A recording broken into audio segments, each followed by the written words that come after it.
ಶ್ರೀಗುರುಭ್ಯೋ ನಮಃ. ಹರಿ ಓಂ.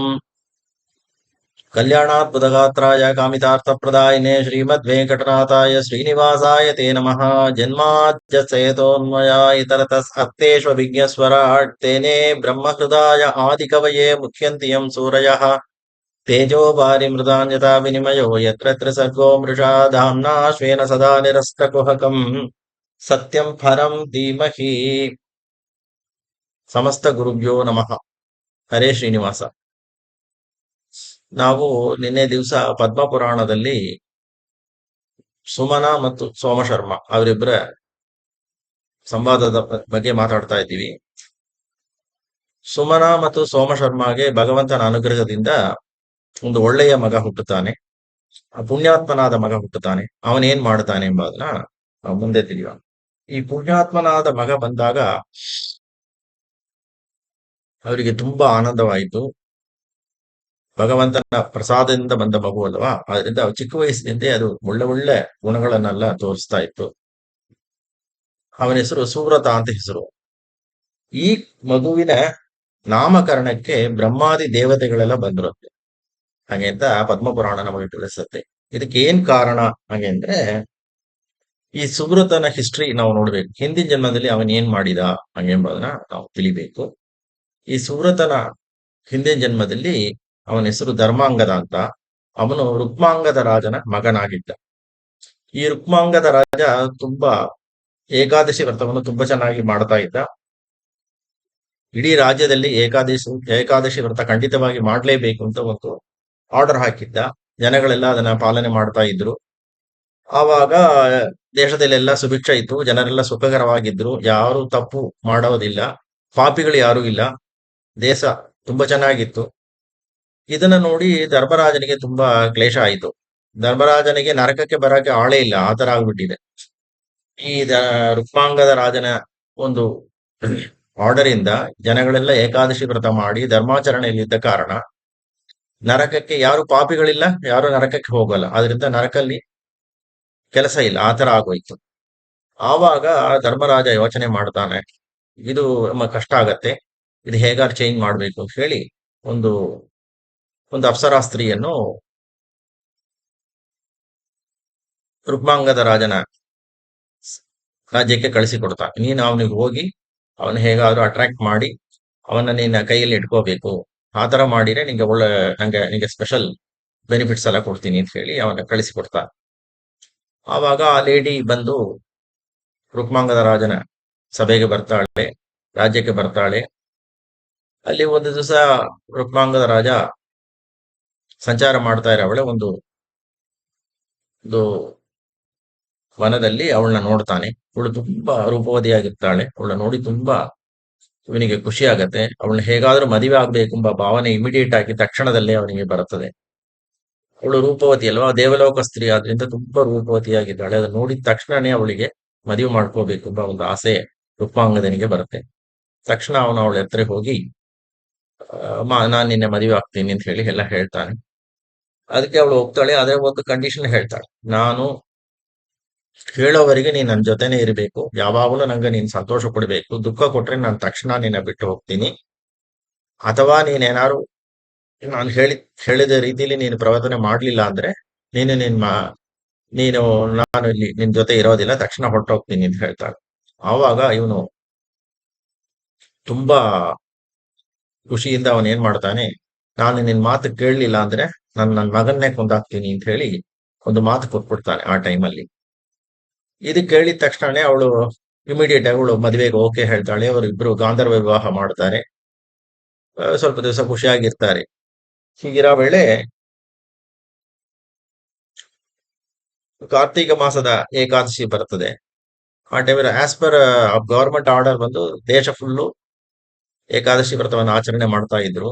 ಆದರೆ ಈ ರುಕ್ಮಾಂಗದ ರಾಜನು ಆ ಏಕಾದಶಿ ವ್ರತ ಮಾಡ್ಬೇಕು ಅಂತ ತನ್ನ ಹೆಂಡತಿ ಹತ್ರ, ಆ ಹೊಸ ಹುಡುಗಿ ಆ ಲೇಡಿ ಹತ್ರ ಹೇಳ್ತಾನೆ, ಈ ತರ ನಾಳೆ ಕಾರ್ತೀಕ ಏಕಾದಶಿ ಬರ್ತದೆ, ನಾನು ವ್ರತದಲ್ಲಿ ಇರ್ತೀನಿ, ನೀನು ಬಾ, ನಾವಿಬ್ರು ಸೇರಿ ಭಗವಂತನ ಪ್ರಾರ್ಥನೆ ಮಾಡೋಣ, ನಾಳೆ ಶುದ್ಧ ಉಪವಾಸ ಇರಬೇಕು ಅಂತ ಹೇಳಿ ಹೇಳ್ತಾಳೆ. ಆವಾಗ ಅವಳು ಹೇಳ್ತಾಳೆ, ಆ ತರ ಆಗಲ್ಲ, ನಾನೇನ್ ಹೇಳಿದ್ದೀನಿ, ನಂಗೆ ಬೇಕಾದ ಅನುಕೂಲ ಮಾಡಿದ್ರೇನೆ ನಾನು ನಿನ್ ಜೊತೆ ಇರ್ತೀನಿ, ನನ್ನ ಮಾತು ನೀನು ಕೇಳಲೇಬೇಕು, ನನ್ನ ಬಿಟ್ಟು ಹೋಗ್ಬಾರ್ದು, ಏಕಾದಶಿ ವ್ರತವೆಲ್ಲ ಮಾಡಬಾರ್ದು ಅಂತ ಹೇಳಿ ಅವಳು ತುಂಬಾ ಹಠ ಹಿಡಿತಾಳೆ. ಇದು ಕೇಳಿದ ತಕ್ಷಣ ಅವನಿಗೆ ತುಂಬಾ ಬೇಜಾರಾಗುತ್ತೆ. ತನ್ನ ಜೀವನ ಫುಲ್ಲು ಏಕಾದಶಿ ವ್ರತ ಮಾಡಿ ತುಂಬಾ ಚೆನ್ನಾಗಿ ದೇಶವನ್ನೇ ಒಳ್ಳೇದು ಮಾಡಿ ಇಟ್ಟಿದ್ದೇನೆ, ಈಗ ಬಂದು ನಂಗೆ ಒಂದು ಸಮಸ್ಯೆ ಆಗಿದೆ ಅಲ್ಲ ಅಂತ ತುಂಬಾ ವಿಚಾರ ಪಡ್ತಾನೆ.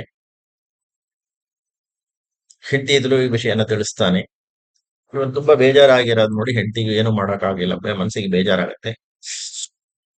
ಆದ್ರೂ ಅವನು ಹೇಳ್ತಾನೆ, ನಾನು ಖಂಡಿತ ನಾನು ಮಾಡೇ ಮಾಡ್ತೀನಿ, ಏಕಾದಶಿ ಉಪವಾಸ ಮಾಡ್ಬೇಕು ನಾನು ಹಾಗೆ ಅಂತ ಹೇಳಿ ಹೇಳ್ತಾನೆ. ಆಗ ಅವಳು ಹೇಳ್ತಾಳೆ, ನೀವು ನನ್ನ ಮಾತು ಕೇಳಲೇಬೇಕು, ಆಗ ಕೇಳದೇ ಇದ್ರೆ ನೀವು ನಿನ್ ಮಗನ್ನ ಕೊಂದಾಕ್ತೀನಿ ಅಂತ ಹೇಳಿದೀನಿ, ಆದ್ರಿಂದ ನೀವು ಅದು ಮಾಡ್ಲೇಬೇಕು ಹಾಗೆ ಅಂತ ಹೇಳಿ ಹೇಳ್ತಾಳೆ.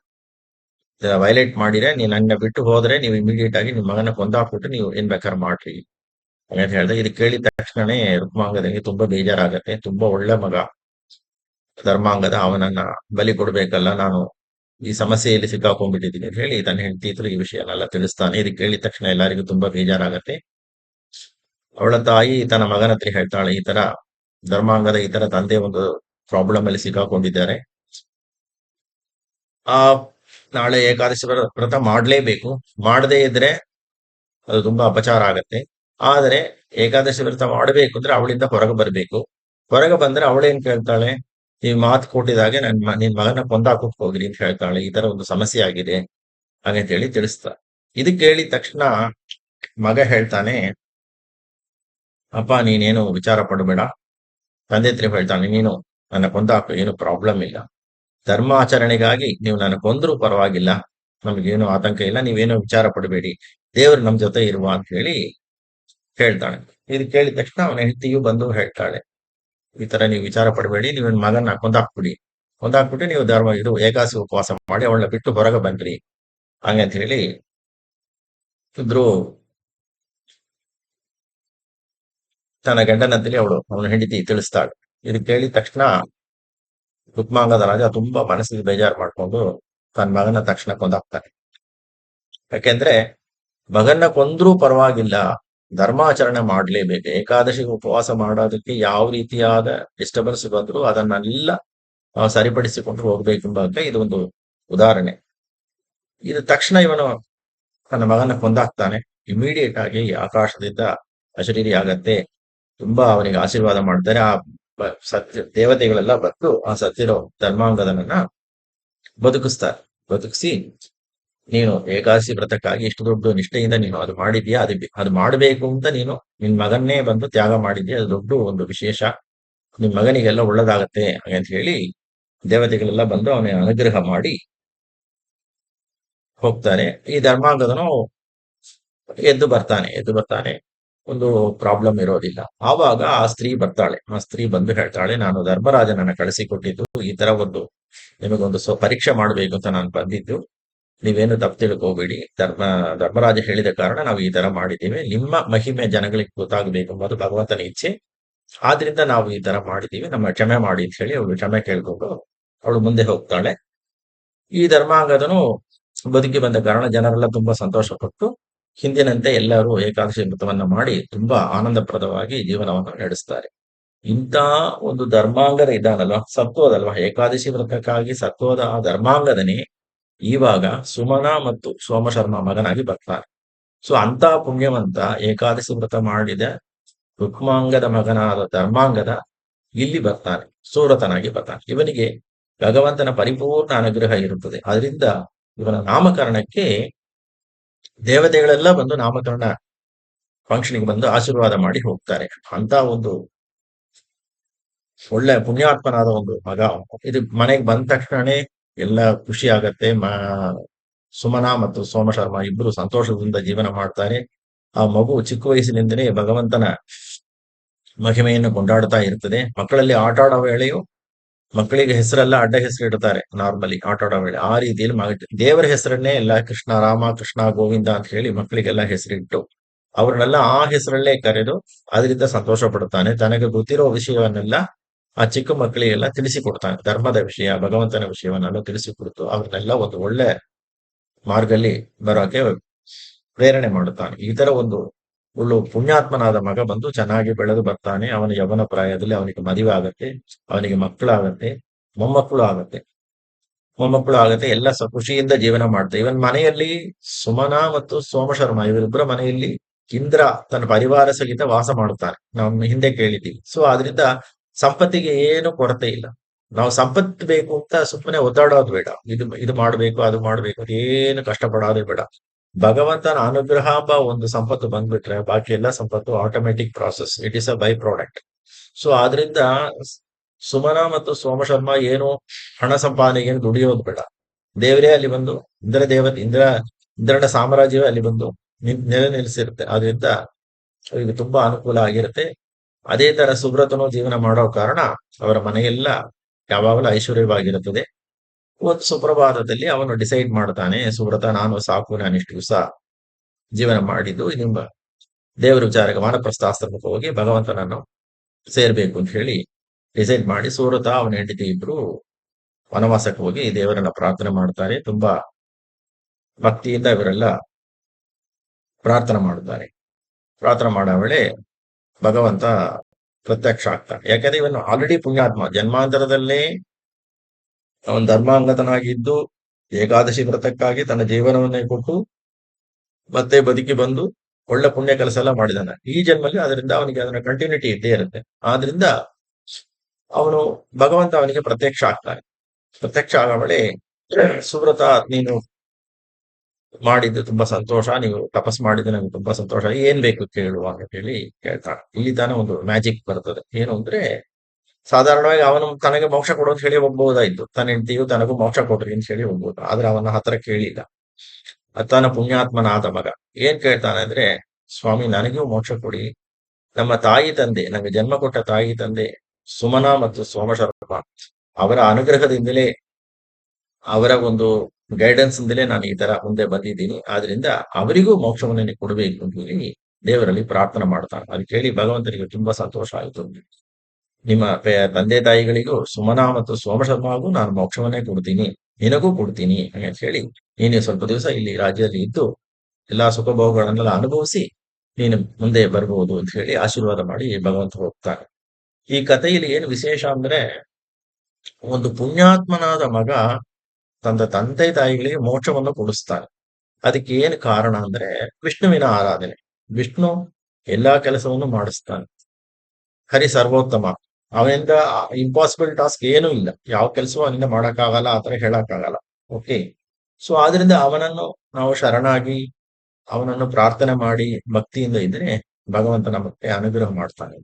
ಸೊ ಆ ರೀತಿಯಲ್ಲಿ ಈ ಸುಮನ ಸೋಮಶರ್ಮ ಕಥೆಯಿಂದ ನಮಗೆ ಪುಣ್ಯಾತ್ಮನಾದ ಮಗ ಬೇಕು ಎಂಬುದು ತುಂಬಾ ಮುಖ್ಯವಾಗಿ ತಿಳಿಯುತ್ತೆ. ಆದ್ರಿಂದ ನಾವು ಈ ವಿಶೇಷವಾದ ನ್ಯೂಸ್ ಅನ್ನ ನಾವು ನೆಕ್ಸ್ಟ್ ಜನರೇಷನ್ಗೆ ತಿಳಿಸಿಕೊಡ್ಬೇಕು. ಸುಮ್ಮನೆ ಮಕ್ಕಳಾಗಾದಲ್ಲಿ ಏನು ಪ್ರಯೋಜನ ಇಲ್ಲ. ಅವರು ಮದುವಾದ ದಂಪತಿಯರು, ಹೊಸ ದಂಪತಿಯರೆಲ್ಲ ವಿಷ್ಣುವಿನ ಆರಾಧನೆ ನಿತ್ಯವೂ ಮಾಡಿದರೆ ಅವರಿಗೆ ಹುಟ್ಟ ಮಕ್ಕಳು ವಿಷ್ಣು ಭಕ್ತನಾಗಿ ಹುಟ್ಟುತ್ತಾನೆ. ಅದರಿಂದ ಅವರ ಪರಂಪರೆಯೇ ಉದ್ಧಾರ ಆಗತ್ತೆ ಎಂಬ ಒಂದು ಸಂದೇಶ ನಮಗೆ ಈ ಕಥೆಯಿಂದ ಸಿಗತ್ತೆ. ಇಂತಹ ವಿಶೇಷವಾದ ಕಥೆಯಲ್ಲಿ ನಮಗೆ ಒಂದು 10 ಸಂದೇಶಗಳು ನಮಗೆ ಸಿಗತ್ತೆ. ನಾವು ಸುಮ್ಮನೆ ಕತೆ ಕೇಳಿ ಪ್ರಯೋಜನ ಇಲ್ವಲ್ಲ, ಅದರಿಂದ ನಮಗೆ ಏನ್ ಸಿಗತ್ತೆ ಹಾಗೆ ಅಂತ ನಾವು ತಿಳಿಯೋಣ. 10 ಟಾಪ್ 10 ಸಂದೇಶಗಳು ಇದು. ಈ ಕತೆ ಪದ್ಮಪುರಾಣದಲ್ಲಿ ತುಂಬಾ ವಿಸ್ತಾರವಾಗಿದೆ. ನಾನು ತುಂಬಾ ಕಡಿಮೆ ಮಾಡಿ ತುಂಬಾ ಲಿಮಿಟೆಡ್ ಆಗಿ ನಾನು ತಿಳಿಸ್ಕೊಟ್ಟಿದ್ದೀನಿ. ಮುಖ್ಯವಾಗಿ 10 ಸಂದೇಶದಲ್ಲಿ ಟಾಪ್ ಮೋಸ್ಟ್ ಸಂದೇಶ ಏನು ಅಂದ್ರೆ, ದಂಪತಿಗಳ ಇಂಟಿಮೆಸಿ, ಅನ್ಯೋನ್ಯತೆ ಭಾವ ಇರಬೇಕು ಅವರೊಳಗೆ. ಇವರು ಯಾವಾಗಲೂ ಸುಮನ ಮತ್ತು ಸೋಮಶರ್ಮ ಇಬ್ಬರು ಒಳಗೆ ಒಳ್ಳೆ ಅಂಡರ್ಸ್ಟ್ಯಾಂಡಿಂಗ್ ಇದ್ದ ಕಾರಣ ಅವರ ಜೀವನ ತುಂಬಾ ಸರಳವಾಗಿದ್ದು, ಭಗವಂತನ ವಿಷಯದಲ್ಲೂ ಅವರಿಬ್ಬರುಗಳಿಗೂ ಒಂದು ಐಡೆಂಟಿಟಿ ಆಫ್ ಮೈಂಡ್ಸ್ ಇದ್ದ ಕಾರಣ ಅವರು ಅವರ ಕೆಲಸದಲ್ಲಿ ಚೆನ್ನಾಗಿ, ಭಕ್ತಿಯ ಮಾರ್ಗದಲ್ಲಿ ಚೆನ್ನಾಗಿ ಮುಂದೆ ಬಂದು ವಿಜಯ ಪಡೆದರು. ಅದರಿಂದ ಅದೇ ತರ ನಾವು ದಂಪತಿಗಳು ತುಂಬಾ ಅನ್ಯೋನ್ಯವಾಗಿ ಇರಬೇಕು. ಅದಕ್ಕೆ ನಾವು ಉಮಾಮಹೇಶ್ವರರನ್ನ ನಿತ್ಯವೂ ಪ್ರಾರ್ಥನೆ ಮಾಡಬೇಕು. ಎರಡನೇದು,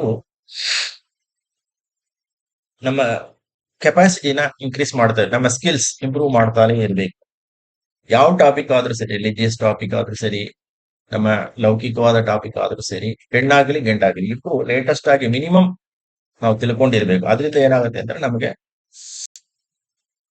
ಒಳ್ಳೇದಾಗತ್ತೆ. ಈಗ ಸುಮನ ಬಂದು ಮನೇಲಿ ಸುಮ್ಮನೆ ಕೂತಿರದೆ ಋಷಿ ಮುನಿಗಳ ಮಾತುಗಳನ್ನ ಕೇಳಿ ನಾಲೆಡ್ಜ್ ಅಪ್ಡೇಟ್ ಮಾಡಿದ ಕಾರಣ ಅವಳು ತನ್ನ ಗಂಡನಿಗೆ ತಕ್ಕ ಸಮಯದಲ್ಲಿ ಒಳ್ಳೆ ವಿಷಯನ ತಿಳಿಸಿ ಬುದ್ಧಿಮಾತು ಹೇಳಿ ಅವನ್ನ ರೈಟ್ ರೂಟಿಗೆ ಕರ್ಕೊಂಡು ಬಂದ್ರು. ಆದ್ರಿಂದ ಅವರ ಪರಂಪರೆಗೆ ಒಳ್ಳೆದಾಯ್ತು. ಸೊ ಆದ್ರಿಂದ ಲೇಡೀಸ್ ಆಗಲಿ ಜೆಂಟ್ಸ್ ಆಗಲಿ ನಮಗೆ ನಾಲೆಡ್ಜ್ ಅಪ್ಡೇಷನ್ ತುಂಬಾ ಇಂಪಾರ್ಟೆಂಟ್ ಎಂಬುದನ್ನ ಇದರಿಂದ ತಿಳಿತೇವೆ. ಮೂರನೇದು, ಹೆಣ್ಣು ಮಕ್ಕಳು ಯಾವಾಗಲೂ ಗಂಡಂದರಿಗೆ ಒಂದು ಏನ್ ಹೇಳ್ತಾರೆ, ಸಪೋರ್ಟಿಂಗ್ ಪಿಲ್ಲರ್ ಅಂತ ಹೇಳ್ತಾರೆ. ಅವರೊಂದು ಗೈಡಿಂಗ್ ಫೋರ್ಸ್ ಅಂತ ಹೇಳ್ತಾರೆ. ಆದ್ರಿಂದ ಅವರು ಅಪ್ಡೇಟೆಡ್ ಆಗಿರ್ಬೇಕು.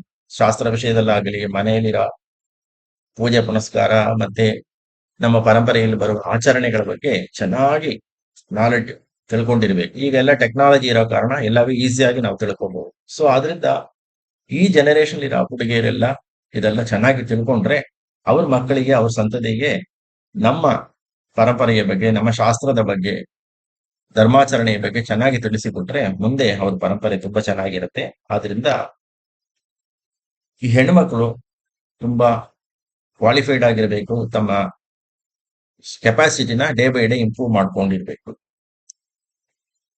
ಆಮೇಲೆ ನಾಲ್ಕನೇದು ಡೆಡಿಕೇಶನ್. ಈ ಸುಮನ ಮತ್ತು ಸೋಮ ಶರ್ಮಾ ಇಬ್ರು ಜನ್ಮಾಂತರದ ಪಾಪದಿಂದ ಮಕ್ಕಳಿಲ್ಲ ಅಂತ ಹೇಳಿ ನಾವು ಮೊದಲಿಗೆ ಕಥೆ ಕೇಳಿದ್ದೇವೆ. ಆದ್ರೆ ಇದು ಏನು ವಿಶೇಷ ಅಂದ್ರೆ ಅವರಿಬ್ಬರು ಮಕ್ಕಳಿಲ್ಲ ಅಂತ ಹೇಳಿ ಸುಮ್ಮನೆ ಕೂಡ್ಲಿಲ್ಲ.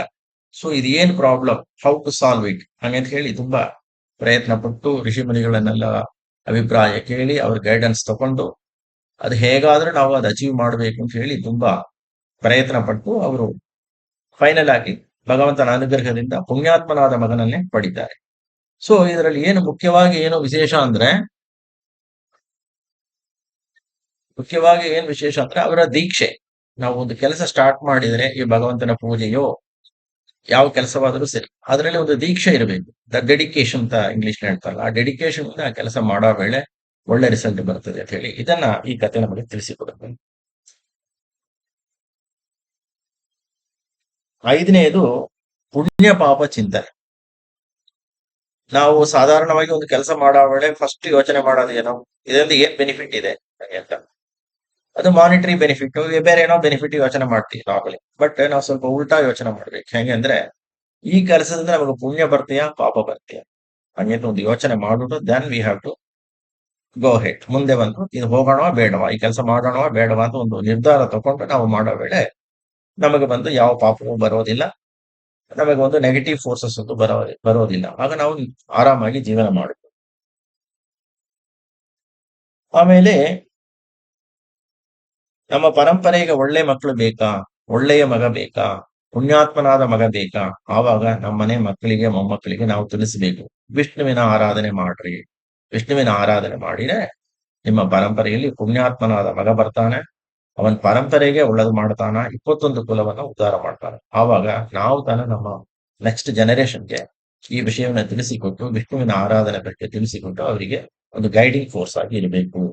ಆವಾಗ ಪುಣ್ಯಾತ್ಮನಾದ ಮಗ ನಮ್ಮ ಪರಂಪರೆಯಲ್ಲೆಲ್ಲ ಬರ್ತಾನೆ. ಏಳನೇದು ವಿಷ್ಣುವಿನ ಆರಾಧನೆ. ವಿಷ್ಣುವಿನ ಆರಾಧನೆಯಿಂದ ಏನು ಬೆನಿಫಿಟ್ ಅಂದ್ರೆ, ನೆನೆಸಿದ್ದು ನಡೆಯೋದು.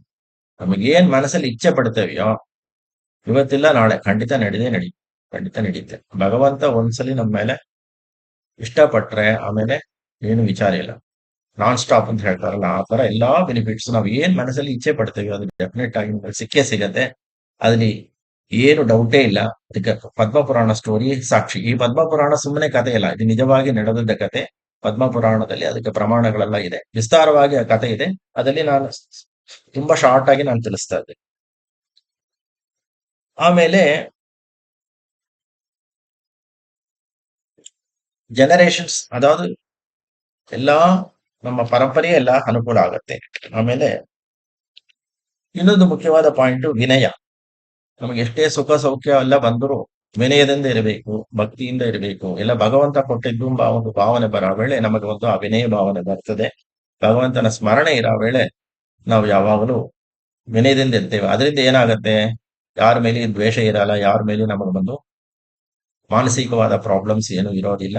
ಎಲ್ಲರೂ ನಮಗೆ ಒಂದು ತುಂಬಾ ನಮ್ಮ ಮೇಲೆ ಖುಷಿ ಪಡ್ತಾರೆ, ನಮಗೆಲ್ಲ ಅನುಕೂಲ ಮಾಡಿಕೊಡ್ತಾರೆ. ಸೊ ಆದ್ರಿಂದ ನಾವು ಎಲ್ಲರ ಹತ್ರ ತುಂಬಾ ವಿನಯದಿಂದ ನಾವು ಬಿಹೇವ್ ಮಾಡಬೇಕು. ಅದು ತುಂಬಾ ಒಂದು ಇಂಪಾರ್ಟೆಂಟ್ ಪಾಯಿಂಟ್ ಇದು ತಿಳಿಸ್ತಾರೆ. ಸುಮನಾ ಸೋಮ ಶರ್ಮಾ ಇಂದ್ರ ಇಂದ್ರ ದೇವತೆ ಇಂದ್ರನೇ ಬಂದು ಅವ್ರ ಮನೇಲಿ ಬಂದು ವಾಸ ಮಾಡಿದ್ರು. ಎಲ್ಲಾ ಸೌಭಾಗ್ಯಗಳು ಇದ್ರು. ಅವ್ರು ತುಂಬಾ ಸರಳವಾದ ಜೀವನವನ್ನೇ ಅವರು ಮುಂದೆ ನಡೆಸಿದ್ರು. ಆದ್ರಿಂದ ಅವ್ರನ್ನ ನೋಡಿ ನಾವು ದಂಡಿಯ ತಿಳ್ಕೊಬೇಕಾಗಿದೆ. ಆಮೇಲೆ ಈ ಕಥೆಯಲ್ಲಿ ಇನ್ನೊಂದು ಟ್ವಿಸ್ಟ್ ಏನು ಅಂದ್ರೆ, ಈ ಸೋಮಶರ್ಮನಿಗೆ ಏನ್ ಪ್ರಾಬ್ಲಮ್, ಇವನ್ ಯಾಕೆ ಮಕ್ಕಳಿಲ್ಲ, ಜನ್ಮಾಂತರದಲ್ಲಿ ಇವನ್ ಏನ್ ತಪ್ಪು ಮಾಡಿದ ಹಂಗೆ ಒಂದು ಕ್ವಶ್ಚನ್ ಬರೋ ವೇಳೆ, ಆವಾಗ ಅವನ ಕಥೆಯನ್ನ ಕಶ್ಯಪ ಋಷಿ ಹೇಳ್ತಾಳೆ. ನೀನು ಜನ್ಮಾಂತರದಲ್ಲಿ ಜಿಪುಣನಾಗಿದ್ದಿ, ಏನು 10 ಪೈಸಾ ಖರ್ಚು ಮಾಡಲ್ಲ, ಒಳ್ಳೆ ಕೆಲಸ ಯಾವ ಕೆಲಸ ಆದ್ರೂ ವೆಚ್ಚ ಮಾಡಿ. ಹೆಂಡತಿಗೆ ಮದುವೆ ಮಾಡ್ಕೊಂಡು ಬಂದ್ರೆ ಖರ್ಚಾಗತ್ತೆ ಅಂತೇಳಿ ತುಂಬಾ ಲೇಟ್ ಆಗಿ ಮದುವೆ ಮಾಡ್ಕೋತಾನೆ ಆ ಹೋದ ಜನ್ಮದಲ್ಲಿ. ಬೇಗ ಬಂದ್ರೆ ಮೊದಲಿಂದ ಖರ್ಚು ಮಾಡ್ಬೇಕಲ್ಲ, ಆ ತರ ಒಂದು ಮೆಂಟಾಲಿಟಿ. ಮನೆಯಲ್ಲಿ ಮಕ್ಕಳಿದ್ರು, ಮಕ್ಕಳಿಗೂ ಏನೂ ತೆಗೆದು ಕೊಡಲ್ಲ. ಮಕ್ಕಳಿದ್ರು ಅವ್ರನ್ನೆಲ್ಲ ದೂರ ದೂರ ಮಾಡ್ತಾರೆ. ಸುಮ್ಮನೆ ಊಟಕ್ಕೆ ಮಾತ್ರ ಹಾಕ್ತಾನೆ, ಬೇರೆ ಏನು ಫೆಸಿಲಿಟಿ ಏನು ಮಾಡಿ ಕೊಡೋದಿಲ್ಲ. ಈ ತರ ತುಂಬಾ ಒಂದು ಇದಾಗಿರ್ತಾನೆ, ಖರ್ಚೆ ಮಾಡೋದಿಲ್ಲ. ಆದ್ರಿಂದ ಅವನ ನೆಕ್ಸ್ಟ್ ಜನ್ಮದಲ್ಲಿ ಅವನಿಗೆ ದುಡ್ಡೇ ಇರೋದಿಲ್ಲ. ಆಮೇಲೆ ನೆಕ್ಸ್ಟ್ ಪಾಯಿಂಟ್ ಬಂದು, ಅವನ ಮಕ್ಕಳನ್ನೆಲ್ಲ ತುಂಬಾ ಕೋಪ ಮಾಡ್ಕೋತಾನೆ. ಆದ್ರಿಂದ ಈ ಜನ್ಮದಲ್ಲಿ ಮಕ್ಕಳೇ ಆಗೋದಿಲ್ಲ, ಅದೇ ಕಾರಣ. ಆದ್ರೆ ಇದು ಹೆಂಗ ರೆಕ್ಟಿಫೈ ಆಯ್ತು ಹೆಂಗ? ಇಷ್ಟೆಲ್ಲ ಒಂದು 10 ಪೈಸಾ ದಾನ ಧರ್ಮ ಮಾಡಿಲ್ಲ, 10 ಪೈಸಾ ಮಾಡಿಲ್ಲ, ಬಟ್ ಹೇಗೆ ಅವನಿಗೆ ಬ್ರಾಹ್ಮಣ ಜನ್ಮ ಬಂತು ಹಂಗೆ ಅಂತ ಒಂದು ಕ್ವಶ್ಚನ್ ಬರಾಬಳೆ ಕಶ್ಯಪ ಋಷಿ ತಿಳಿಸ್ತಾರೆ. ಈ ತರ ನೀನು ಆ ಒಂದು ಆಷಾಢ ತಿಂಗಳು ಏಕಾದಶಿ ದಿವಸ ನಿಮ್ಮ ಮನೆಗೆ ಒಂದು ಪುಣ್ಯಾತ್ಮ ಒಬ್ರು ಬಂದ್ರು, ಜ್ಞಾನಿ ಒಬ್ರು ಬಂದಾಗ ನೀವು ಅವರನ್ನ ಬಂದು ತುಂಬಾ ಖುಷಿಯಿಂದ ರಿಸೀವ್ ಮಾಡಿ ಅವರಿಗೆಲ್ಲ ಅನುಕೂಲ ಎಲ್ಲ ಮಾಡಿ ಕೊಟ್ರಿ, ಅವರಿಗೆಲ್ಲ ಸತ್ಕಾರ ಮಾಡಿದ್ರಿ. ಅವರು ನಿಮ್ಮ ಮನೆಯಲ್ಲೇ ಸ್ಟೇ ಮಾಡಿ ನಿಮ್ಮ ಮನೆಯಲ್ಲೆಲ್ಲ ಏಕಾದಶಿ ಜಾಗರಣೆ ಎಲ್ಲ ಮಾಡಿದ್ರು. ದ್ವಾದಶಿ ದಿವಸ ಬೆಳಿಗ್ಗೆ ಪಾರಣೆ ಆಯಿತು. ಅದಕ್ಕೆ ಮುಂಚೆ ಪಕ್ಕದಲ್ಲಿ ಸರೋವರಲ್ಲಿ ಹೋಗಿ ಸ್ನಾನಗಳೆಲ್ಲ ಮಾಡಿ ಮನೆಯಲ್ಲಿ ಬಂದು ದ್ವಾದಶಿ ಪಾರಣೆ ಎಲ್ಲ ಪೂಜೆ ಎಲ್ಲ ಮಾಡಿ ದ್ವಾದಶಿ ಪಾರಣೆ ಮಾಡಿ ಅವ್ರು ಸಂತೋಷದಿಂದ ಹೊರಟವರು. ಒಂದು ಯತಿಗೆ ಒಂದು ಏಕಾದಶಿ ದಿವಸ ಆಶ್ರಯ ಕೊಟ್ಟು ದ್ವಾದಶಿ ದಿವಸ ಪಾರಣೆ ಮಾಡಾಕ ಅನುಕೂಲ ಮಾಡಿ ಕೊಟ್ಟದ್ದಕ್ಕೆ ಇವನಿಗೆ ಒಂದು ಬ್ರಾಹ್ಮಣ ಜನ್ಮ ಬರುತ್ತದೆ. ಸೊ ಆದ್ರಿಂದ ಒಟ್ಟು ಸಣ್ಣ ಒಂದು ಕೆಲಸದಿಂದ ಅವನಿಗೆ ಎಷ್ಟೇ ತಪ್ಪು ಮಾಡಿದ್ರು ಅವನಿಗೆ ಅದೆಲ್ಲ ಕ್ಷಮೆ ಮಾಡಿ ಭಗವಂತ ಒಂದು ಶ್ರೇಷ್ಠವಾದ ಜನ್ಮವನ್ನು ಕೊಡ್ತಾನೆ. ಆದ್ರಿಂದನೇ ಅವನು ಸೋಮಶರ್ಮ ಅಂತ ಹೇಳಿ ಬ್ರಾಹ್ಮಣ ಜನ್ಮದಲ್ಲಿ ಹುಟ್ಟಿ ಈ ಸುಮನಾನ ಮದುವೆ ಆಗ್ತಾನೆ. ಸುಮನಾ ಆಡಕ್ ಹಿಸ್ಟ್ರಿ ಏನು ಅಂದ್ರೆ, ಸುಮನಾ ಬಂದು ಸುಕನ್ಯಾ ಹೇಳೋ ಮಗು. ಸುಕನ್ಯಾ ದೇವಿ ಅಂತ ಸುಕನ್ಯಾ ಆಡಕ್ ಹಿಸ್ಟ್ರಿ ಎಲ್ಲರಿಗೂ ಗೊತ್ತಿದೆ. ಅವರ ಮಗಳು ಅಂತ ಪುಣ್ಯವತಿಯೊಳ ಮಗಳಾದ ಸುಮನಾ ಬಂದು ಇವನಿಗೆ ಹೆಂಡತಿ ಆಗ್ತಾಳೆ. ಸೊ ಆದ್ರಿಂದ ಒಂದು ಧರ್ಮ ಕೆಲಸ ಬಂದು ಒಂದು ಪುಣ್ಯದ ಕೆಲಸ ಅದು ಏನಾಗತ್ತಂದ್ರೆ ಅನಂತ ಪುಣ್ಯವನ್ನು ತಂದು ಕೊಡುತ್ತೆ. ಸೊ ಆದ್ರಿಂದ ನಾವು ನಿತ್ಯವೂ ಇವತ್ತು ಏನಾದ್ರೂ ಒಂದು ಪುಣ್ಯ ಕೆಲಸ ಮಾಡೋಣ ಹಂಗೆ ಒಂದು ಚಿಂತನೆ ಮಾಡಬೇಕು. ವೆರಿ ಸ್ಮಾಲ್, ಏನ್ ಬೇಕಾದ್ರೆ ನಾವು ಮನಸ್ಸಲ್ಲಿ ನಮ್ಮ ಡೆಸಿಷನ್ ಚಿಕ್ಕ ವಿಷಯವಾದ್ರೂ ನಾವು ಪ್ಲಾನ್ ಮಾಡಿ ಪುಣ್ಯ ಕೆಲಸನ ನಿತ್ಯವೂ ಮಾಡಕ್ಕೆ ಪ್ರಯತ್ನ ಮಾಡೋಣ. ಭಗವಂತ ನಮಗೆ ಅನುಗ್ರಹ ಮಾಡುತ್ತಾನೆ. ಶ್ರೀ ಕೃಷ್ಣಾರ್ಪಣಮಸ್ತು.